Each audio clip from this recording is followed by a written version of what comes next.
အတိတ်ကိုထားခဲ့ပါကုံလွန်သွားခဲ့တဲ့အတိတ်ရဲ့အရေးတွေနောက်ကိုတကောက်ကောက်လိုက်နေမိပြီလား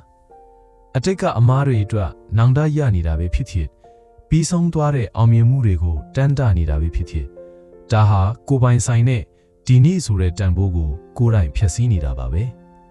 အတိတ်ဆိုတာပြင်လို့မရတော့တဲ့အိမ်မက်ဟောင်းတစ်ခုပါ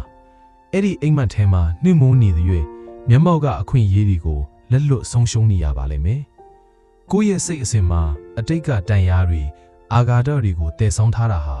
တကယ်တော့အလုံးလေးလံတဲ့အမိုက်ထုတ်ကြီးကိုကြောပုတ်ထားရတယ်လို့ပါပဲငါအတိတ်မှာမှားခဲ့တယ်ငါကိုသူတို့ဒီလိုလုပ်ခဲ့ကြတယ်ဆိုတဲ့အတွေ့အကြုံဝင်လာတိုင်းတတိလေးကပ်ပြီးပြစ္ဆုတ်ပံမှာရက်တန့်ပစ်လိုက်ပါအတိတ်ဆိုတာသင်ခန်းစာယူဖို့တတ်တတ်တာဖြစ်ပြီးတောကပွားဖို့စိတ်ညစ်ဖို့မဟုတ်ပါဘူးမြတ်စွာဘုရားရှင်ကအတီတန်နာနွားကမေအားလို့ဟောကြားတော်မူခဲ့ပါတယ်ကုံလွန်သွားတဲ့အရာတွေကိုပြန်ပြီးဆွဲမထုတ်ဖို့တတိပေးခဲ့တာပါအတိတ်မှာဘလောက်ပဲမှားခဲ့ပါစေအခုလက်ရှိအချိန်မှာအကောင်းဆုံးနေထိုင်ခြင်းဟာတလျင်အတိတ်ရဲ့အမားတွေကိုကုစားနိုင်တဲ့တခုတည်းသောဈေးစွမ်းကောင်းဖြစ်ပါတယ်ဒါကြောင့်အတိတ်ဆိုတဲ့အချင်းထောင်တွေကနေယုံထွက်လိုက်ပါပြစ္ဆုတ်ပံတဲ့တဲ့မှာတတိနဲ့နေထိုင်ကြပါစို့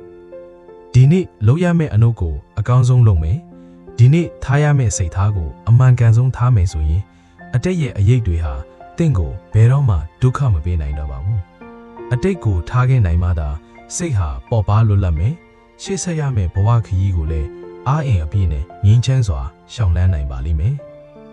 ပါမောက္ခချုပ်ဆရာတော်ဒေါက်တာနန္ဒာမာလာဖိဝန္တာဤတရားတော်မှာကောင်းလို့ပူဇော်ပါသည်ခင်ဗျာ